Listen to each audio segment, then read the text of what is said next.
이제 오늘은 2015년도 마지막 주일입니다. 시작이 있으면 반드시 그 끝이 있는 것처럼 올 한 해도 어김없이 한 해의 마지막이 찾아왔습니다. 오늘 송년주일을 맞이해서 모든 것에 끝이 있다는 사실을 이 아침 우리가 기억하게 될 때 다시 한번 마음속에 깊이 새겨야 되는 그 성경의 말씀, 하나님이 주시는 그 귀한 진리의 말씀이 무엇인지 오늘 이 말씀을 통해서 우리에게 들려주시는 하늘의 음성을 들을 수 있는 복된 이 아침 될 수 있기를 주의 이름으로 축복합니다. 요즘에 100년 인생이라는 이런 제목의 가사가 뜨고 있는 것 아십니까? 한번 들어보신 분들 한번 손 들어보세요. 겸손하실 필요 없어요. 다 들어보셨을 거예요. 한두 번쯤은 다 들어보셨을 텐데 이 노래를 부른 분은 이애란이라는 가수분인데 25년 동안을 무명으로 지내시다가 이 노래 하나로 세상 말로 초대박을 터뜨렸습니다. 그래서 수많은 패러디가 본물처럼 나오고 있는데 이 가사의 내용은 이렇습니다. 60세에 저 세상에서 날 데리러 오거든 아직은 젊어서 못 간다고 전해라. 70세에 저 세상에서 날 데리러 오거든 할 일이 아직 남아 못 간다고 전해라. 80세에 또 데리러 오면은 아직은 쓸만해서 못 간다고 전해라. 90세에 저 세상에서 또 데리러 오거든 알아서 갈 테니 재촉하지 말라고 전해라. 100세에 또 저 세상에서 누군가 날 데리러 오면은 좋은 날 좋은 시에 가겠다고 전해라.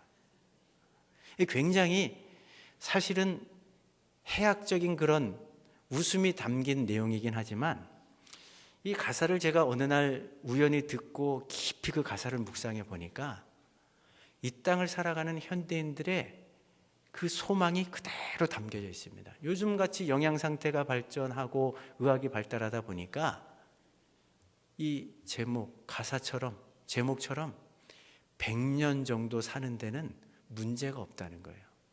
100년 정도는 웬만하면 살고 싶다는 현대인들의 소망이 그대로 녹아 있는 거죠. 우리 어르신들이 가끔 난 빨리 떠나고 싶어, 가고 싶어. 거짓말입니다. 사실은요, 우리 마음속에 조금이라도 상황만 되면 이왕이면 100세 정도까지는 살고 싶어하는 사람의 이거는 자연스러운 욕구입니다. 본능이에요. 그런데 올해도 어김없이 때가 되니까 한 해의 마지막이 찾아온 것처럼 한 번 태어난 이상 죽는 것은 사람에게 정해놓은 이치입니다. 살고 죽는 것은 우리 마음대로. 이 가사의 어떤 그 흐름을 보면은 내가 죽음을 결정할 수 있는 것처럼 이야기를 하는 거죠. 현대인들의 사고방식이 이 가사 속에도 저는 반영되어 있다고 생각합니다. 그런데 인생이 그렇게 펼쳐집니까? 절대 그렇지 않습니다. 제가 지난주 월요일 날 저녁 무렵에 한 통의 전화를 받았어요. 다급한 전화였어요. 우리 교회 오래 다니셨던 이제 89세 된 권사님이 임종할 것 같다고 빨리 좀 와달라는 거예요. 그래서 그냥 전화를 받자마자 제가 차를 타고 달려갔습니다. 근데 제가 그 병원에 도착하기 20분 전에 이 권사님이 소천하셨더라고요. 너무 그 마지막 순간을 보지 못한 게 좀 아쉬워서 누워 계신 그 권사님을 일부러 찾아봤습니다. 너무나 평안하게 잠자듯이 하나님의 부름을 받으셨더라고요. 그래서 제가 이마에 이렇게 손을 대보니까요, 아직도 따뜻한 온기가 있으시더라고요. 불과 몇 달 전까지만 해도 이 자리에 앉아서 예배를 드리셨는데 하나님이 부르시니까 더 이상 이 땅에서는 만날 수 없는 하나님의 품으로 떠나가신 거죠. 이게 우리네 인생이라는 거죠. 이게 우리네 현실 아닙니까? 제가 최근에 수년 전에 첫 번째 암 수술을 받고 지금껏 수년이 지난 지금껏 항암 치료도 하고 힘겹게 그 삶을 이어가고 있는 어느 한 집사님을 신방을 했습니다. 참 쉽지 않은 상황인데도 이분이 그 오랜 세월 동안 사실은 지칠만도 한데 믿음과 소망을 가지고 이 어려운 시간들을 잘 이겨나가고 계십니다.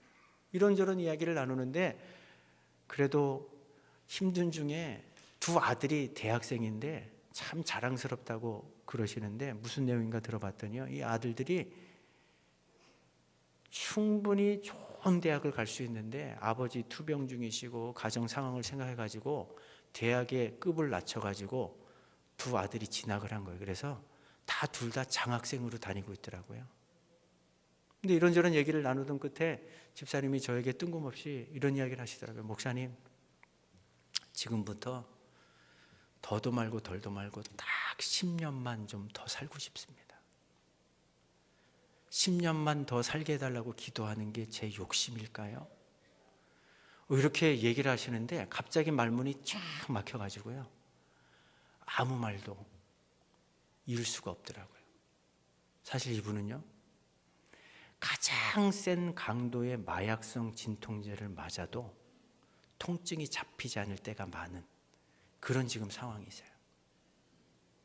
왜 10년만 더 살게 해달라고 그런 소원을 가지게 되셨을까요? 이거 뭐 두말하면 잔소리죠.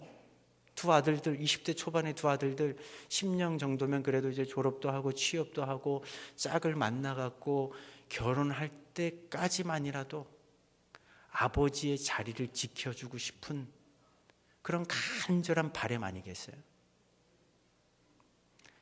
참 그 집사님의 이 말씀이 얼마나 제 마음에 꽂혔는지 밥맛이 없더라고요. 며칠 동안 이 말이 맴도는 거예요. 기도하고 있습니다, 지금도. 근데 전 어찌할 수 없어요. 하나님, 생명의 주권이 주님께 있는데, 아니 이 집사님의 이 요청, 이 바람이 어떻게 사치스러운 그런 바람이겠습니까? 하나님, 좀 들어주셔야 되지 않나요? 그러나 생명의 주권을 갖고 계신 하나님께서 이분의 걸음을 어떻게 인도하실지는 아무도 모릅니다. 얼마 전에 또 이런 일도 있었습니다. 우리 교회에 어떤 분이 수원의 어느 한 병원에서 건강검진을 받는데 느닷없이 폐 쪽에 암으로 의심되는 것이 있다는 그런 어떤 진단 결과를 받아들었어요. 그러니까 자녀들이 이 소식을 듣고 차마 어머니에게 얘기를 못하고 한번 조금 더 정밀 검사를 해볼 필요가 있겠다고 서울의 큰 병원을 예약해가지고 몇 주간을 기다렸다가 갔습니다. 근데 의사분이 그 검사한 것들을 쭉 살펴보더니 이게 얼핏 보면은 암인 것처럼 보이는데 내가 볼 때는 암이 아니고 특이한 증상의 폐렴인 것 같다고.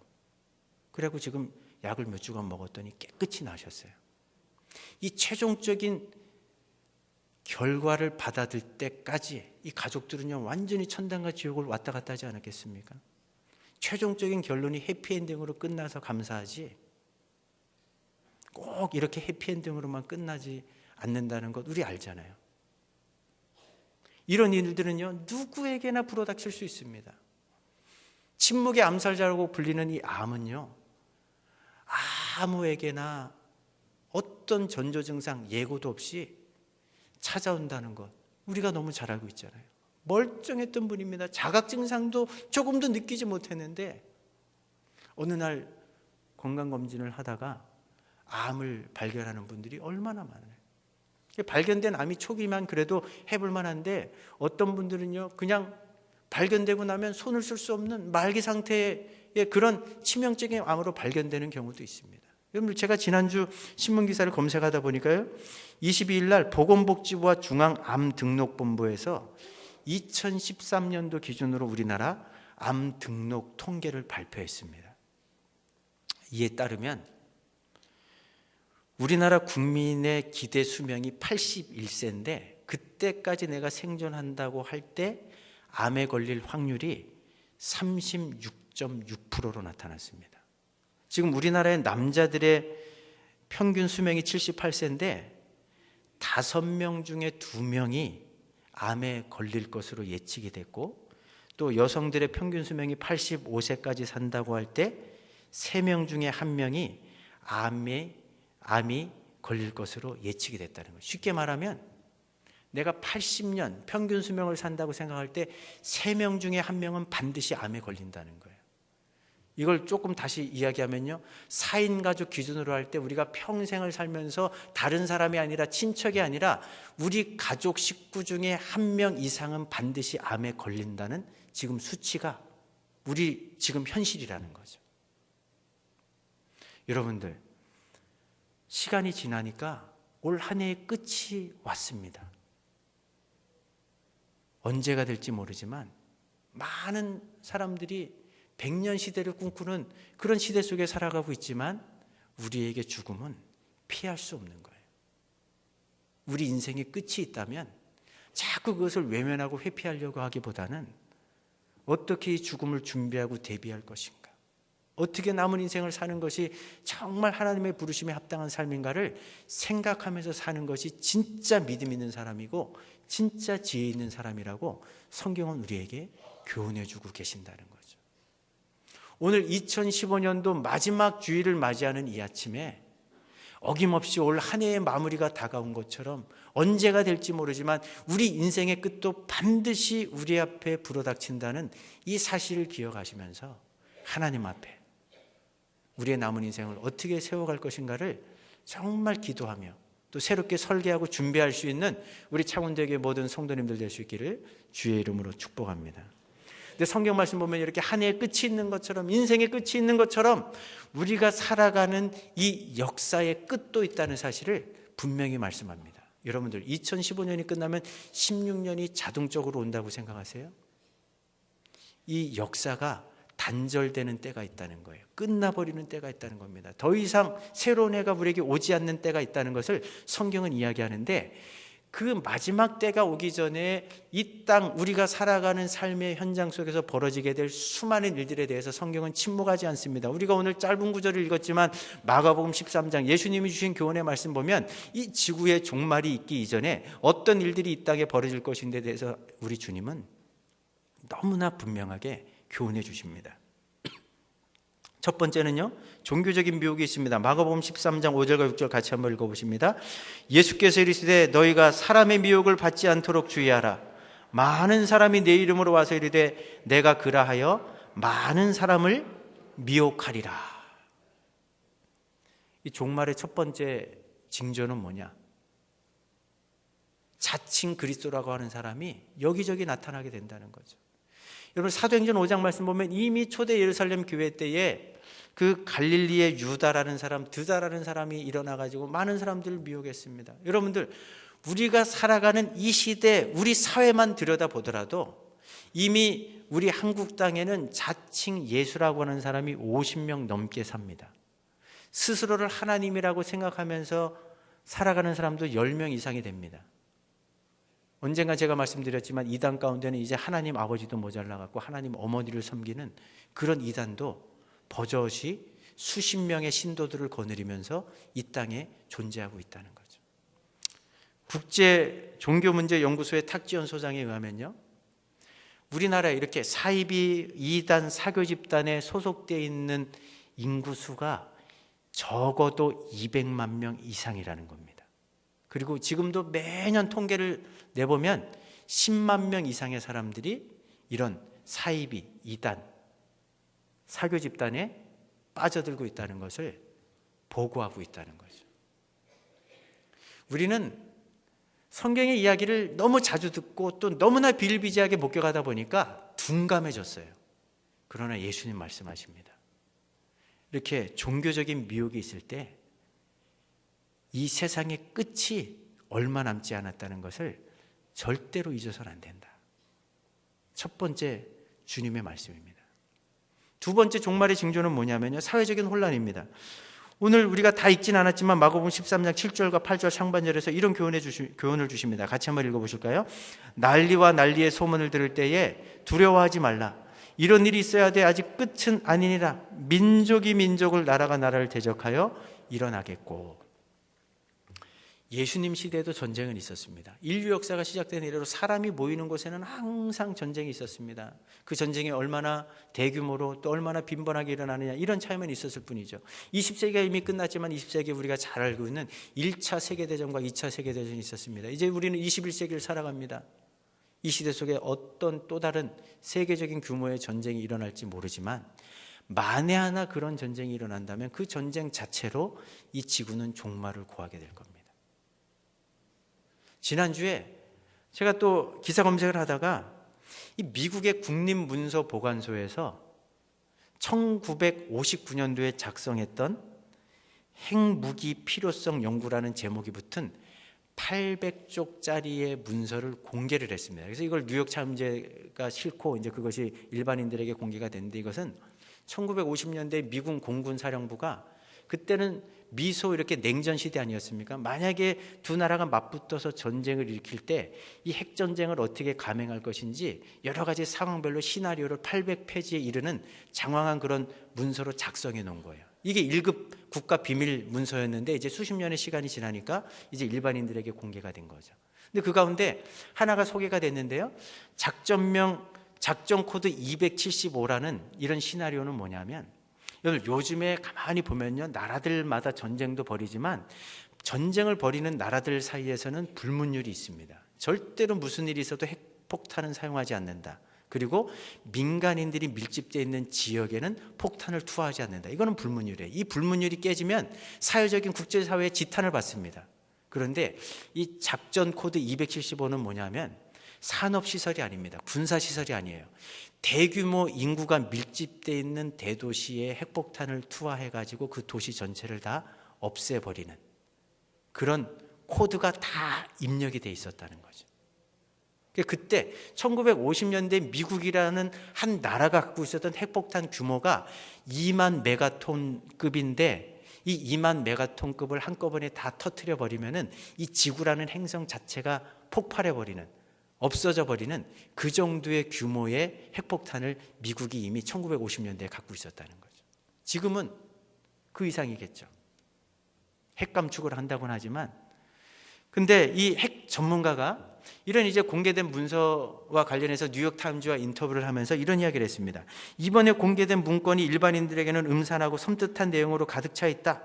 구체적인 표적까지 담긴 이 문서는 과거의 역사지만 인류를 멸망시킬 수도 있는 핵무기의 존재는 과거의 역사가 아닌 지금도 진행 중인 현재형이라는 것을 절대로 잊어서는 안 된다. 이런 인터뷰를 실었습니다. 군사 전문가들이 지금 가장 우려하는 게 뭔지 아십니까? 요즘에 벌어지는 전쟁 가운데 약간은 보편적인 상식을 뛰어넘는 그런 집단들 때문에 현대인들이, 지구촌 나라들이 지금 막 열불을 내는 이유가 어디 있습니까? IS, 알카에다, 텔레반, 보코하람, 이런 집단은 물론 이슬람 과격분자들이라긴 하지만 여지껏 나라와 나라끼리 전쟁을 해도 조금 이기적인 어떤 목적이긴 하지만 나름대로의 명분이 있었어요.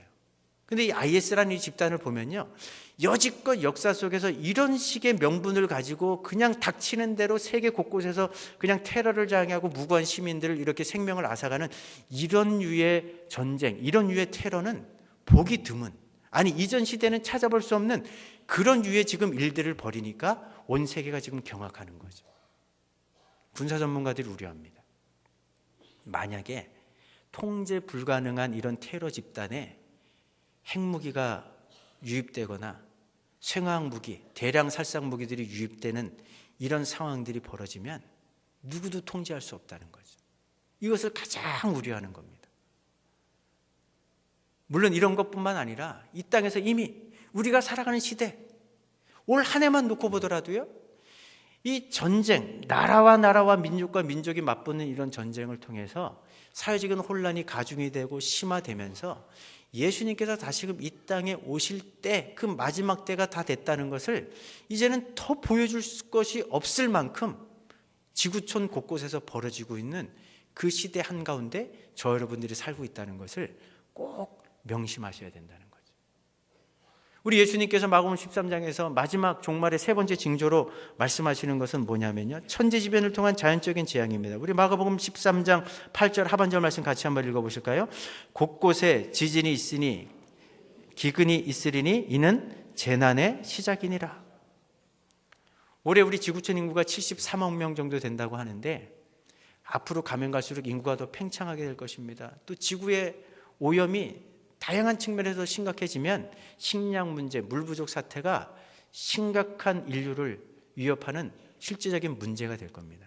또 올 한 해, 지금 올 겨울만 보더라도 슈퍼 엘니뇨 현상 때문에, 이상고온 현상 때문에 지구촌이 얼마나 몸살을 앓고 있는지 여러분들 지난 한 주 성탄 시즌을 보내면서도 아마 목격하셨을 겁니다. 여러분, 미국의 뉴욕 같은 데는요, 그 기상관측이 시작된 이래로 140년 만에 처음으로 이 12월 온도 섭씨 21도를 기록했습니다. 조금 그 북미에서 가장 춥다고 하는 그 캐나다의 토론토 같은 경우는 스케이트장이 물웅덩이로 변해버렸어요. 그 스위스의 알프스, 지금 눈썰매를 타고 다녀야 되는데 눈이 없어져가지고 그냥 맨 땅을 썰매가 끌고 다닌다고 합니다.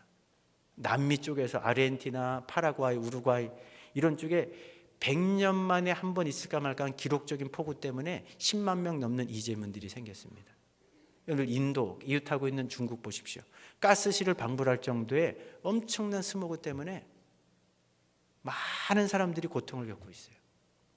올 한 해 여러분들 지나오면서 많은 사고와 사건들이 있었지만 특별히 이 불레골이라고 하는 환태평양을 중심으로 한 그 나라들 가운데 화산들이 얼마나 강력하게 폭발했는지, 또 이 많은 인명피해를 가져다던 그 지진 피해들이 얼마나 많았는지, 여러분들 4월 달에 저희 교회도 네팔 그 지진 그들을 돕기 위해서 헌금해 갖고 보내드리지 않았습니까? 제가 기상청에 들어가 보니까요, 그 여러 가지 자료들이 있는데 올 한 해만 우리 지난주에 있었던 3.0 정도의 지진, 이런 우리나라에도 있었던 그런 것들은 차지하고 5.0 이상의 지진만 이 지구촌에서 올 한 해 동안에만 몇 번 정도 발생했냐면, 그 다 적어놨는데 제가 세보니까, 카운트를 해보니까 100여 차례 이상이나 발생했다는 거예요. 근데 이런 것들이 너무나 이제는 빈번하게 자주 발생하다 보니까 우리 감각이 무뎌져 가지고 그냥 대수롭지 않게 보아 넘기는데, 예수님은 분명히 말씀하십니다. 이런 것들이 너희들이 살아가는 삶의 현장 가운데 지속적으로 나타나는 것을 보거든 주님이 곧 가까이 문 밖에 와 서 계신 줄 분명히 알아라. 천재지변을 통한 자연재앙, 주님이 곧 가까이 오셨다는 분명한 증거입니다. 마지막 네 번째 증거는 다른 게 아닙니다. 도덕적이고 성적인 타락이죠. 여러분들 창세기 말씀 보면 하나님께서 소돔과 고모라를 향해서 직결 심판을 하십니다. 불로 심판을 하십니다. 그 소돔과 고모라가 심판받게 된 결정적인 이유는 다른 데 있지 않습니다. 도덕적인 타락, 성적인 타락. 그 성적인 타락의 그 한가운데 그 중심에 뭐가 있는지 아십니까? 동성애가 있는 거죠. 여러분들, 동성애를 뜻하는 영어 단어가 소도마이트예요. 소돔 사람을 일컫는 겁니다. 그래서 요한계시록 바로 전 성경인 유다서의 말씀 보면 이 마지막 때가 되면 말세의 또 다른 증거로 소돔과 고모라를 방불하는 성적인 타락이 이 땅에 어떻게 펼쳐지게 될 것인지에 대해서 이 유다서의 말씀이 이렇게 이미 말씀하는 부분이 있습니다. 유다서 1장 7절과 8절 말씀 같이 한번 읽어보십니다. 소돔과 고모라 그리고 그 주변 도시들은 어떠했습니까? 그들 역시 하나님께 순종하지 않은 천사들처럼 행했고 온 마을이 성적인 죄로 뒤덮여 있었습니다. 그래서 그들은 다음 세대를 위한 본보기로 영원한 불의 심판을 받게 되었습니다. 그런데 여러분 가운데 몰래 끼어든 사람들이 그들처럼 육체를 더럽히고 하나님의 권위를 무시하고 하나님의 영광을 모독하고 있습니다.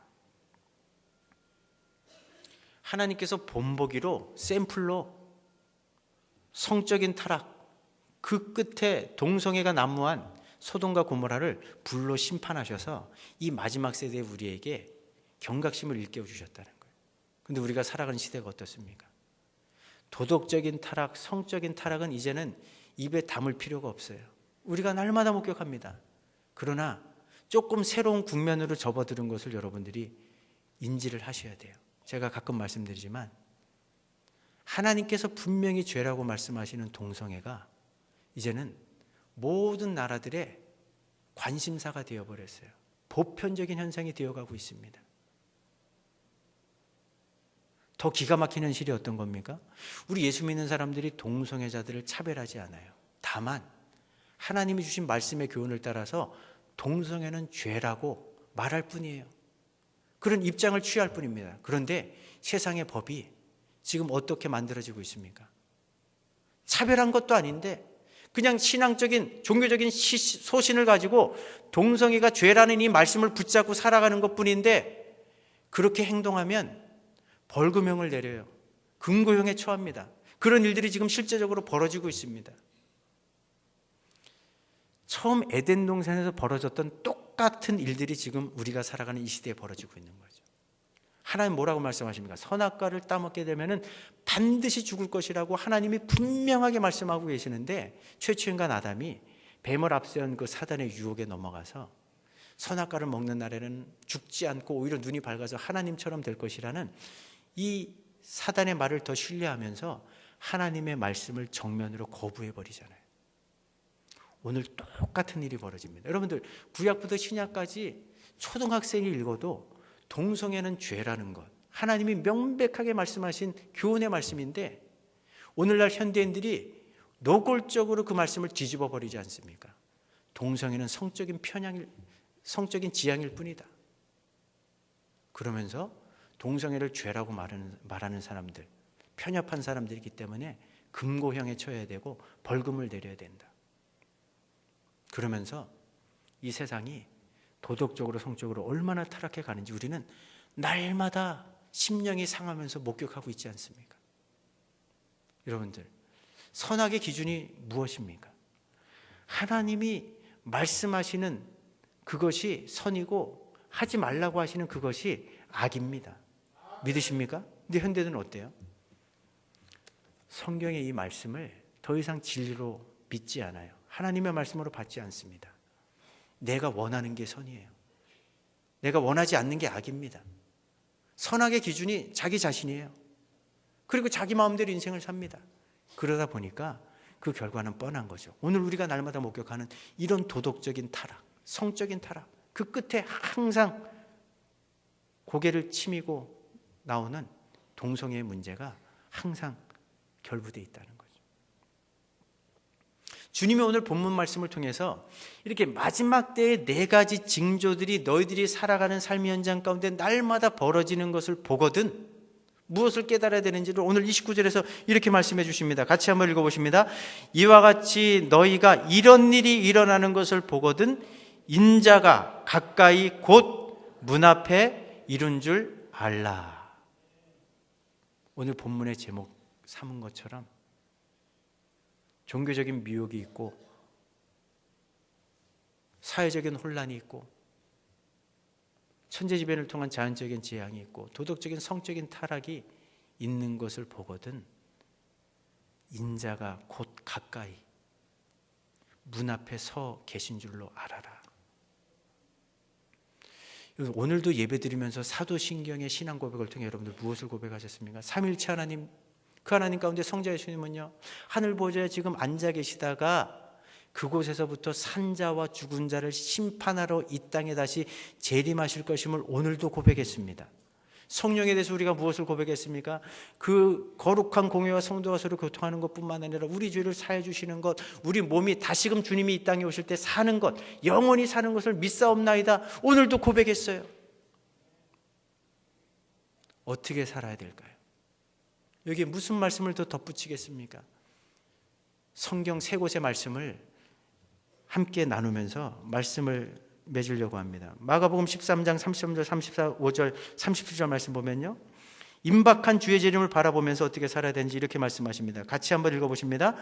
주의하라, 깨어있으라. 그때가 언제인지 알지 못함이라. 그러므로 깨어있으라. 집주인이 언제 올는지, 혹 저물 때일는지 밤중일는지 닭 울 때일는지 새벽일는지 너희가 알지 못함이라. 깨어있으라. 내가 너희에게 하는 이 말은 모든 사람에게 하는 말이니라 하시니라. 너무나 자주 우리 주변에서 빈번하게 발생하니까 우리는 자꾸 무뎌집니다. 영적인 감각이. 근데 주님은 탄식하면서 말씀하고 계세요. 3번씩이나 연거푸 말씀하십니다. 깨어 있어야 된다고. 깨어 있으라고. 깨어 있어야 된다고. 오늘 한 해를 마무리하는 이 마지막 주일, 오늘 이 아침 이런 모든 증상들, 징조들을 날마다 목격하는 그런 삶의 현장 한가운데 서 있는 우리가 과연 하나님 앞에 어떻게 서 있는가, 주의 요청대로 깨어 있는가를 점검하시면서 날마다 깨어 경성할 수 있는 우리 모두가 될 수 있기를 주의 이름으로 축복합니다. 두 번째 말씀은요, 로마서 13장 11절과 14절에서 이런 말씀을 주십니다. 같이 한번 읽어보십니다. 또한 너희가 이 시기를 알거니와 자다가 깰 때가 벌써 되었으니 이는 이제 우리의 구원이 처음 믿을 때보다 가까웠음이라. 밤이 깊고 낮이 가까웠으니 그러므로 우리가 어둠의 일을 벗고 빛의 갑옷을 입자. 낮에와 같이 단정히 행하고 방탕하거나 술 취하지 말며 음란하거나 호색하지 말며 다투거나 시기하지 말고 오직 주 예수 그리스도로 옷 입고 정욕을 위하여 육신의 일을 도모하지 말라. 점점 더 세속화되어가는 이 세상 한가운데 속에서 경건한 삶을 살아야 된다는 겁니다. 죄악의 더러움에 우리 자신들을 내어주지 말고 성결과 거룩으로 옷 입은 상태로 빛의 자녀로 나타나야 된다는 거죠. 올 한 해 어떻게 살아오셨습니까? 앞으로 남은 인생을 어떻게 살고자 하십니까? 가까이 곧 문 밖에 와 서 계신 그 임박한 주의 재림을 마음속에 기억하시면서 주님, 하나님의 자녀의 가장 큰 삶의 특징인 성결과 거룩의 열매를 하나님 앞에 올려드릴 수 있도록 저를 구별해 주십시오. 저를 그렇게 인도해 주십시오. 이것이 오늘 이 아침 드리는 간절한 마음의 소원이자 기도의 제목이 될 수 있기를 주의 이름으로 축복합니다. 마지막 세 번째 베드로후서 3장 11절 13절 말씀 같이 한번 읽어보십니다. 너희가 어떠한 사람이 되어야 마땅하냐? 거룩한 행실과 경건함으로 하나님의 날이 임하기를 바라보고 간절히 사모하라. 그날에 하늘이 불에 타서 풀어지고 물질이 뜨거운 물에 녹아지려니와 우리는 그의 약속대로 의가 있는 곳인 새하늘과 새 땅을 바라보도다. 이 주의 재림, 지구의 종말, 새하늘과 새 땅은 성경의 가장 핵심적인 진리입니다. 성경의 모든 예언들이 다 성취됐습니다. 유일하게 성취되지 않은 딱 하나의 예언의 말씀은 주님께서 다시금 이 땅에 오신다는 이 약속만 남아 있습니다. 주님이 오시기 직전에 이 땅에서 벌어질 모든 일들이 지금 우리가 살아가는 삶의 현장 속에서 다 이루어지고 있습니다. 오늘 당장 예수님이 오신다고 해도 조금도 이상할 것이 없는 그런 시대를 저희들이 지금 살고 있다는 거죠. 한 해의 마무리가 어김없이 올해도 찾아왔습니다. 언제가 될지 모르지만 우리 인생의 끝이 반드시 찾아올 것입니다. 주님이 말씀하셨던 지구의 끝, 이 역사의 종말도 언젠가는 임하게 될 것입니다. 주님이 말씀하십니다. 이런 시대 한가운데 속에서 어떻게 살아야 되겠느냐? 항상 깨어 있으시기 바랍니다. 세속에 물들지 않는 성결과 거룩으로 옷 입으시기 바랍니다. 언제든지 다시 오실 수 있는, 아니 가까이 문 밖에 와서 서 계신 그 주님, 그 주님을 맞이할 만반의 준비를 다 하시고 사시다가 한밤중에라도 주님이 다시 오실 때 슬기로운 다섯처녀처럼 우리의 믿음을 갖고 그 주님을 맞이하며 새하늘과 새 땅, 그 새하늘의 그 영광을 바라보며 그 날을 사모하며 남은 인생을 살아갈 수 있는 우리 창운대교의 모든 성도들 될 수 있기를 다시 한번 주의 이름으로 축복합니다. 좋으신 하나님, 2015년도 마지막 주일 어김없이 한 해의 끝이 온 것처럼 우리 인생의 끝도 있다는 것, 아니 우리가 살아가는 인류 역사의 끝도 다가오고 있다는 것을 늘 잊지 않는 저희들 되게 도와주시옵소서. 주님, 항상 영적으로 깨어있게 하시고 성결과 거룩으로 옷 입을 수 있게 도와주시고 언제든지 다시 오실 그 주님을 고대하고 기대하며 하루하루 주님이 주신 그 소명을 이루어 드리며 남은 인생의 때를 살아갈 수 있는 우리 모두가 될 수 있도록 은혜와 복을 내려 주시옵소서. 예수님 이름으로 기도합니다. 우리 다 같이 일어나셔서 헌신송 함께 부르시고 기도와 축도로 예배를 마치겠습니다.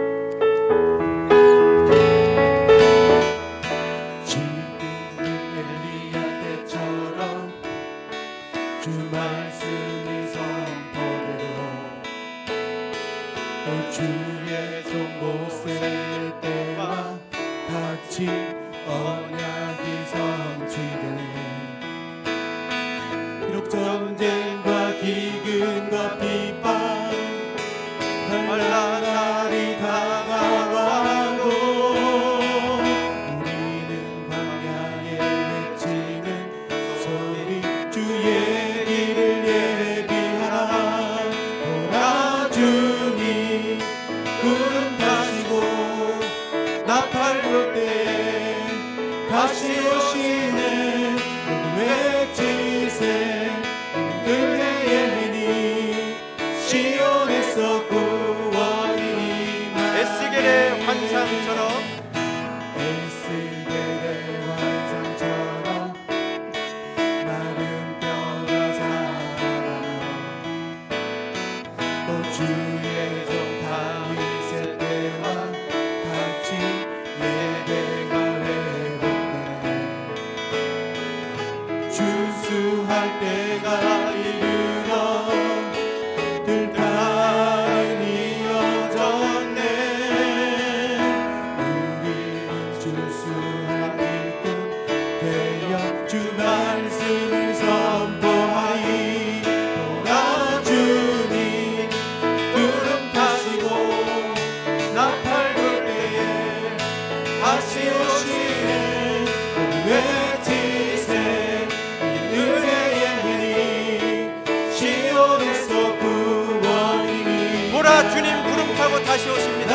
주님 구름 타시고 나팔 불 때에 다시 오시네.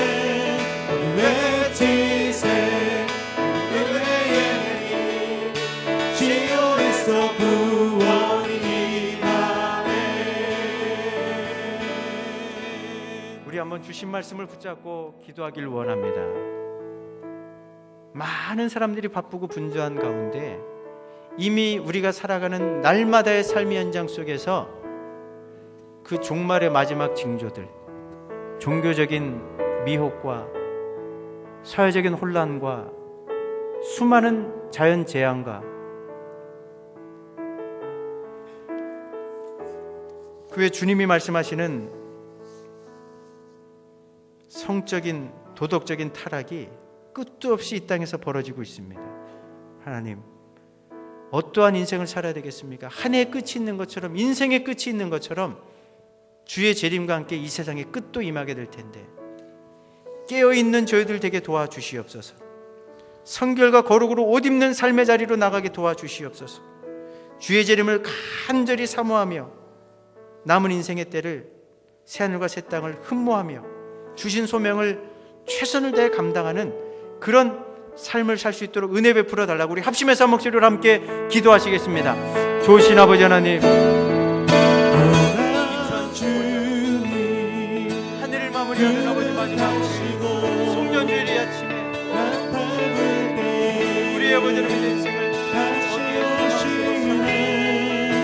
우리의 삶 가운데 가장 중요한 것이 무엇인지 다시 한번 기억하며 우리의 삶을 아버지 살아갈 수 있도록 은혜를 주시옵소서.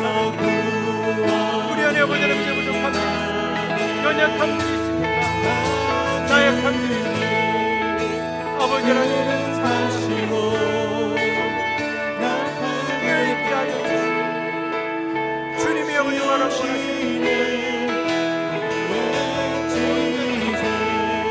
은혜와 복을 더하여 주시옵소서. 우리 하나님의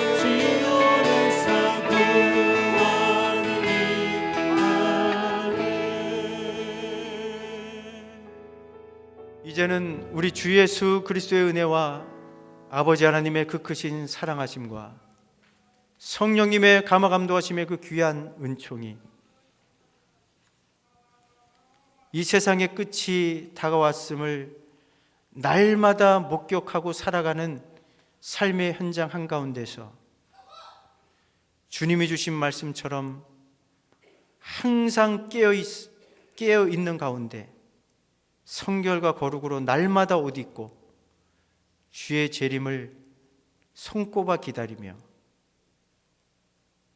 이 세상의 가치에 함몰되지 않고 주신 소명을 따라 날마다 한 걸음 한 걸음 믿음의 걸음을 걸어가기를 소원하고 다짐하며 돌아서는 주의 백성들 머리머리 위에 이제로부터 영원까지 함께 있을지어다. 아멘.